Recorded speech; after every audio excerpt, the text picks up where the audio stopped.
हाय दोस्तों, पिछले काफी सारे वीडियोस के अंदर हमने डीसी मशीन के कंस्ट्रक्शन और वर्किंग के ऊपर मेजरली फोकस किया है। लेकिन क्या होता है ना, इतने सारे कॉन्सेप्ट पढ़ के जहां तक मुझे लगता है कि आप लोगों के लिए काफी ज्यादा ओवरवेलमिंग हो गया होगा। काफी चीजें अब ऐसा होगा जो कि याद नहीं रख पा रहे हो, है ना। सारी चीजें ए टू जेड याद रख पाना चलो एक दिन पॉसिबल हो सकता है, किसी के लिए एक हफ्ता, किसी के लिए एक महीना, लेकिन लॉन्ग टर्म में इतनी सारी बातें एक साथ याद रख पाना प्रैक्टिकली फीजिबल नहीं है। इसीलिए मैं ये वीडियो इन पर्टिकुलर बना रहा हूं, क्योंकि डीसी मशीन के अंदर कंस्ट्रक्शन वाला पार्ट इतना मेजर हो जाता है, इतना बड़ा हो जाता है कि उसको रिलेट कर पाना या उसको कैरी कर पाना डिफिकल्ट है। तो आज हम लोग क्या बात करेंगे, हम लोग बात करेंगे जितना भी अभी तक हमने पढ़ा है उसकी समरी के बारे में। ठीक है, तो इसमें मैं सारे इंपॉर्टेंट पॉइंट्स आपको बताऊंगा, जो जो चीजें अब तक पढ़ी हैं सभी को समराइज करवाऊंगा।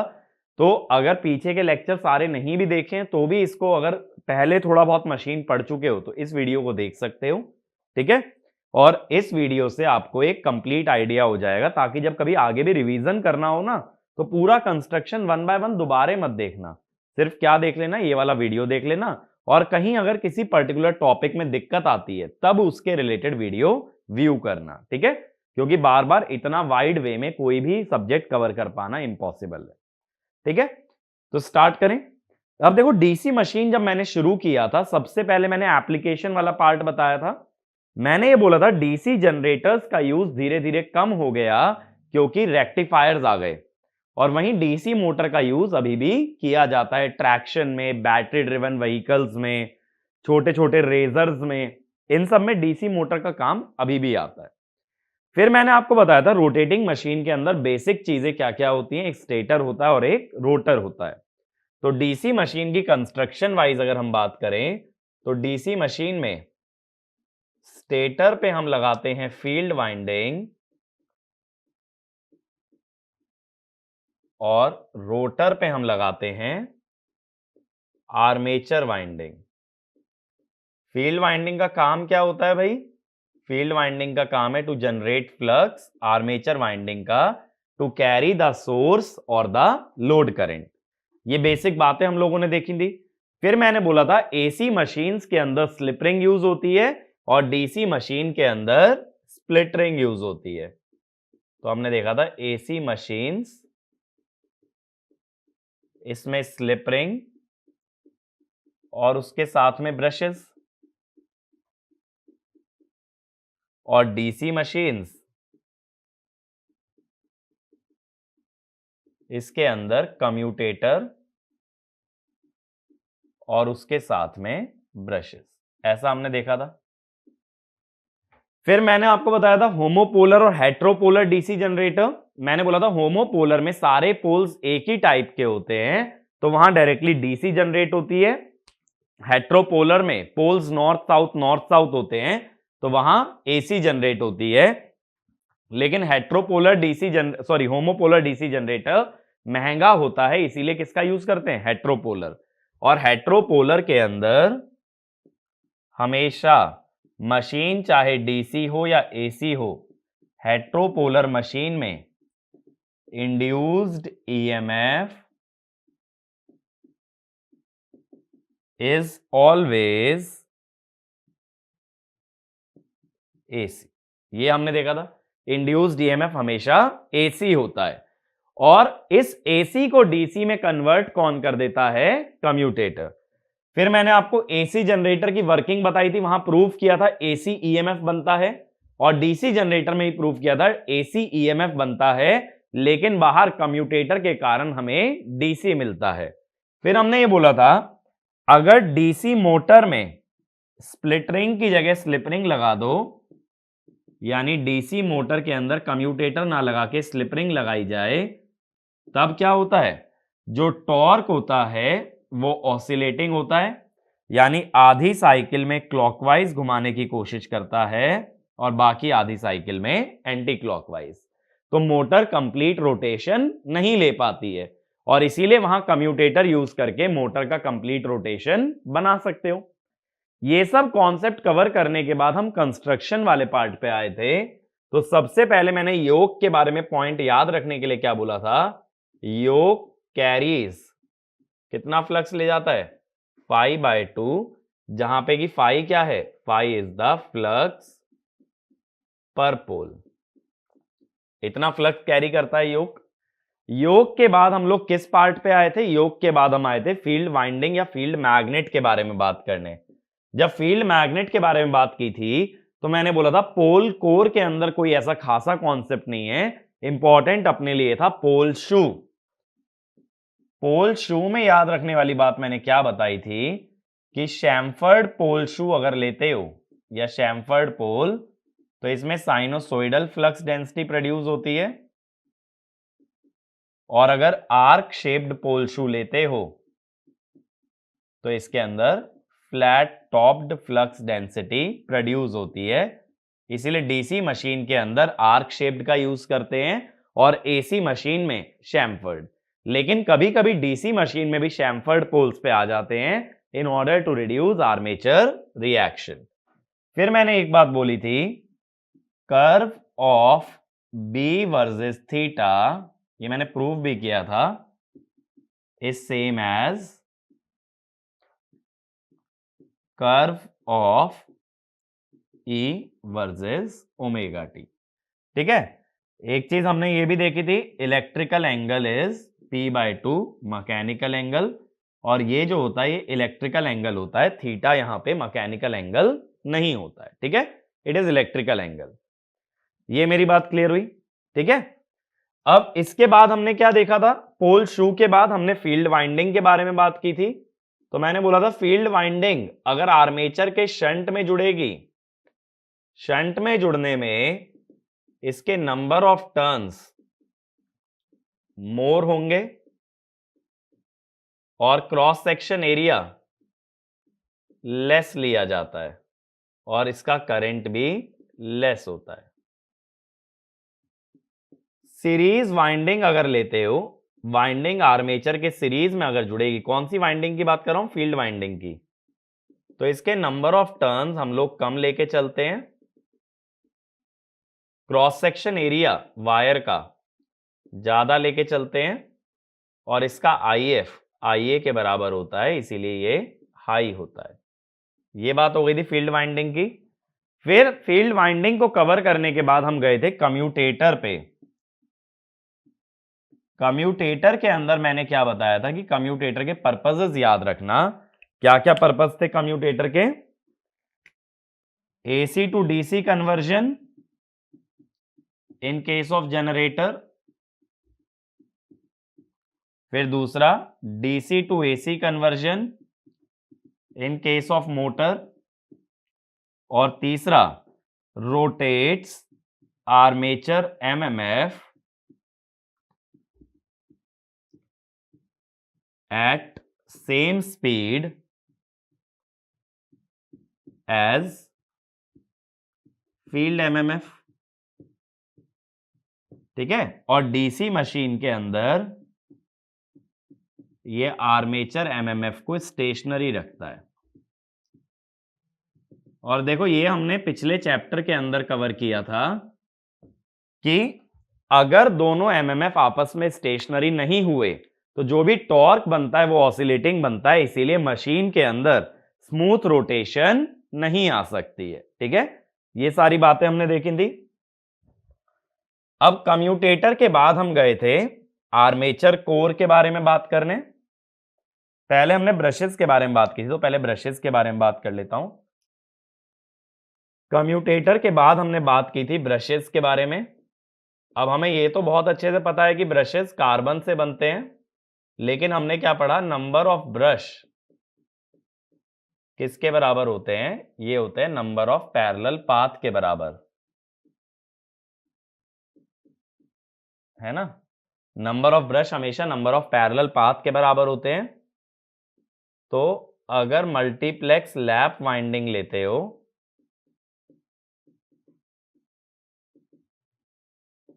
तो B equal to A equal to MP, यानी डुप्लेक्स में 2 और ट्रिप्लेक्स में 3। और अगर मल्टीप्लेक्स वेव वाइंडिंग लेते हो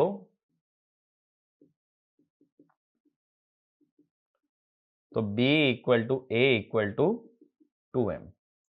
ये चलता है ब्रशेस के अंदर, ठीक है। और ब्रशेस के अंदर कार्बन का जो रीजन होता है वो मैंने ऑलरेडी इलेक्ट्रिकल मटेरियल में कवर करा दिया था, lubricating property, negative temperature coefficient.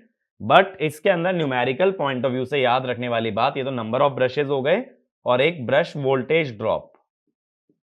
Brush voltage drop हमेशा लिया जाता है चाहे कितने भी ब्रश लगे, 2 into voltage drop of each brush, ठीक है। और ये 2 वोल्ट आ जाता है इन केस ऑफ कार्बन। ज्यादातर क्वेश्चन के अंदर यही डेटा यूज किया जाता है, और जब तक ब्रश का ड्रॉप ना दिया जाए उसको यूज मत करना। फिर ब्रशेस के बाद हम आर्मेचर कोर के बारे में बात किए थे। आर्मेचर कोर का मैं यहीं लिख देता हूं, उसमें हमने बस ये याद रखना था, आर्मेचर कोर के अंदर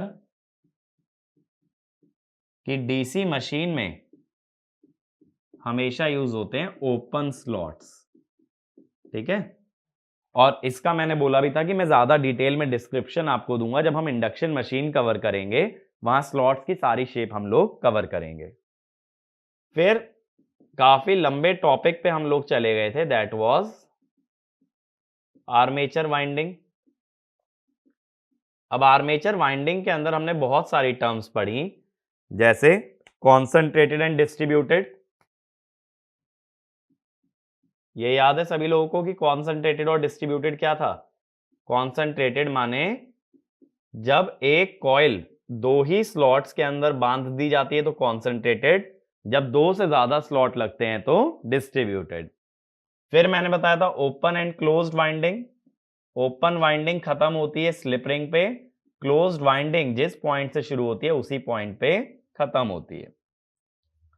फिर हमने ये भी बोला था कि एक टर्न जो होता है वो 2 कंडक्टर से बनता है, प्लस उसमें ओवरहैंग मटेरियल होता है। ओवरहैंग मटेरियल एनर्जी कन्वर्जन का हिस्सा नहीं बनता है। एक कॉइल n टर्न से बनती है और एक कॉइल 2 कॉइल साइड से बनती है, ठीक है। तो 2 coil side equal to n turns या 2n कंडक्टर, इसीलिए 1 कॉइल साइड आती है 1 कंडक्टर के बराबर, ठीक है। इसके बाद हमने शॉर्ट पिचिंग के बारे में भी बात की थी, लेकिन शॉर्ट पिचिंग सिंक्रोनस में ज्यादा अच्छे से कवर हो जाएगा, तो अभी के लिए उसे छोड़ सकते हो। फिर मैंने टर्म बताई थी पोल पिच। पोल पिच होता है 2 पोल्स के बीच का डिस्टेंस। ये कितना होता है? 360/p डिग्री मैकेनिकल, या हमेशा ये होता है 180 डिग्री इलेक्ट्रिकल। और मैंने ये भी बताया था 180 डिग्री इलेक्ट्रिकल का मतलब क्या होता है कि दोनों पोल्स के नीचे मैग्नेटिक फील्ड का डायरेक्शन रिवर्स हो जाता है, और मैग्नेटिक फील्ड का डायरेक्शन रिवर्स हो जाने से उस कॉइल में बनने वाला ईएमएफ भी रिवर्स हो जाता है। पोल पिच हमने देखा था।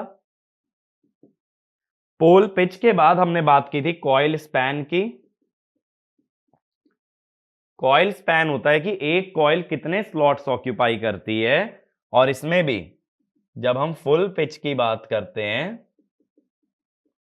तो ये आता है S/P which is equal to 180 degree electrical, ठीक है। कॉइल स्पैन आ जाता है 180 डिग्री इलेक्ट्रिकल। इसके बाद हमने बात की थी कम्यूटेटर पिच की। तो मैंने कम्यूटेटर पिच के अंदर बताया था कि एक कॉइल के 2 सेगमेंट किस किस कम्यूटेटर से कनेक्टेड है, उसे कम्यूटेटर पिच कहते हैं।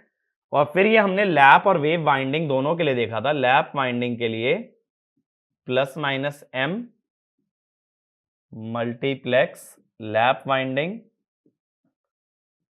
और वेव वाइंडिंग के लिए ±2/p S+-m, ठीक है। या फिर इसको कई बार ऐसे भी कह देते हैं 2/p C+-m। तो ये मल्टीप्लेक्स वेव वाइंडिंग, डुप्लेक्स के लिए m2 रख दोगे, ट्रिप्लेक्स के लिए 3 रख दोगे। ये कम्यूटेटर पिच हमने देखा था। कम्यूटेटर पिच के बाद हमने क्या किया था, हम लोग आर्मेचर वाइंडिंग का डिजाइन देखे थे। डिजाइन को स्किप कर सकते हो, उस पर एज सच डायरेक्ट क्वेश्चन बनने का चांस कम रहता है। इसके बाद हमने कुछ टर्म्स जोड़ी थी आर्मेचर वाइंडिंग से, जैसे फ्रंट पिच। फ्रंट पिच में मैंने क्या बोला था? It is distance between conductors connected to same commutator segment. Front pitch में क्या देखते हैं? Same commutator segment. फिर हमने देखा था बैक पिच। बैक पिच में क्या होता है?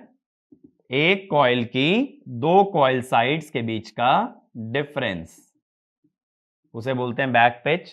वाइंडिंग पिच, दो सक्सेसिव टॉप या बॉटम कंडक्टर, एक के बाद एक आने वाली कॉइल के टॉप और बॉटम कंडक्टर्स के डिफरेंस को कहते हैं वाइंडिंग पिच। एवरेज पिच, ये था back pitch plus front pitch by 2, और ये अप्रोक्सीमेटली 2 टाइम्स कॉइल स्पैन आना चाहिए। फिर इनके भी हमने कुछ फॉर्मूले देखे थे, फ्रंट पिच बैक पिच वगैरह के।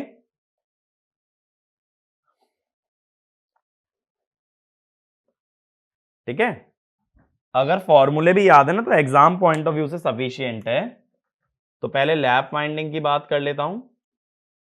वाइंडिंग पिच होती है 2 टाइम्स कम्यूटेटर पिच, और ये लैप वाइंडिंग में होती है YB माइनस YF, और YB होता है 2C/P प्लस माइनस K ऐसा होना चाहिए जो इसको क्या बना दे? ऑड। वेव वाइंडिंग में क्या पता होता है? वाइंडिंग पिच होती है 2YC YB प्लस YF, इतना ही पता होता है। और YB plus YF by 2 average pitch किसके बराबर आनी चाहिए? 2 टाइम्स द कॉइल स्पैन। ठीक है, तो ये चीजें हमें लैप और वेव वाइंडिंग के बारे में ऑलरेडी मालूम होती हैं। और फिर हमने ये भी देखा था कि इन फॉर्मूलेस की मदद से किस तरह से आर्मेचर वाइंडिंग डिजाइन की जाती है। फिर आर्मेचर वाइंडिंग से रिलेटेड हमने और टर्म्स पढ़ी थी, जैसे मल्टीप्लेक्स वाइंडिंग। सिर्फ क्या होता है मल्टीप्लेक्स वाइंडिंग में? नंबर ऑफ पैरेलल पाथ बढ़ जाते हैं, A इक्वल टू MP और 2M। ये होता है लैप और ये होता है वेव, जिसकी वजह से ब्रशेस बढ़ जाते हैं, और कम्यूटेटर पिच भी मैंने तुम्हें मल्टीप्लेक्स के हिसाब से लिखवा दी है। तो इसमें क्या होता है? एक ही वाइंडिंग के अंदर कई सारे क्लोज पाथ बनते हैं, जिससे कि पैरेलल पाथ बढ़ जाते हैं। फिर मैंने एक टर्म बताई थी स्प्लिट कॉइल। स्प्लिट कॉइल में मैंने क्या बताया था? अगर दो कॉइल्स ऐसी हैं जिनके टॉप साइड एक साथ हैं और बॉटम साइड अलग अलग स्लॉट में हैं, तो उसे बोलते हैं स्प्लिट कॉइल। और स्प्लिट कॉइल को हमेशा अवॉइड करना चाहिए, वरना अलग अलग कॉइल की साइजिंग अलग अलग आ जाती है। ठीक है, इसके बाद हमने देखा था डमी कॉइल। डमी कॉइल में हमने बोला था जितने स्लॉट का आर्मेचर चाहिए, अगर उतने स्लॉट का आर्मेचर नहीं मिलता तो कुछ स्लॉट में कॉइल को दोनों तरफ से टेप लगा के छोड़ दिया जाता है, ताकि मैकेनिकल बैलेंसिंग भी रहे और उन कॉइल्स का एनर्जी कन्वर्जन में कोई रोल नहीं होता। फिर हमने देखा था सर्कुलेटिंग करंट। सर्कुलेटिंग करंट मैंने बताया था कौन सी वाइंडिंग में आता है? लैप वाइंडिंग में, क्योंकि वहां एक पैरेलल पाथ दो ही पोल्स के नीचे लाई करता है, तो कोई भी पोल की मैग्नेटिक फील्ड चेंज हो जाने से उसका ईएमएफ बदलता है, which leads to circulating current. और सर्कुलेटिंग करंट अनअवॉइडेबल है, बट उसको ब्रशेस में जाने से रोक सकते हो by means of equalizer connection. तो इक्वलाइजर कनेक्शन में हम क्या करते हैं? जो पॉइंट सेम पोटेंशियल पे होते हैं उन्हें आर्मेचर के अंदर ही आपस में जोड़ दिया जाता है, ताकि सर्कुलेटिंग करंट को क्लोज पाथ अंदर से मिले, it should not enter the brushes. ऐसा हम करते हैं। आर्मेचर वाइंडिंग कवर करने के बाद हमने ईएमएफ की डिपेंडेंस देखी थी नंबर ऑफ पैरेलल पाथ पे। ठीक है, तो हमने बोला था EMF is proportional to 1 by number of parallel path, armature current proportional to number of parallel path, armature resistance inversely proportional to number of parallel path square, और power proportional to a to the power 0, that means it is independent of number of parallel path। ये सारी चीजें देखी थी। अब इसके बाद हम कम्यूटेशन पे आ गए थे।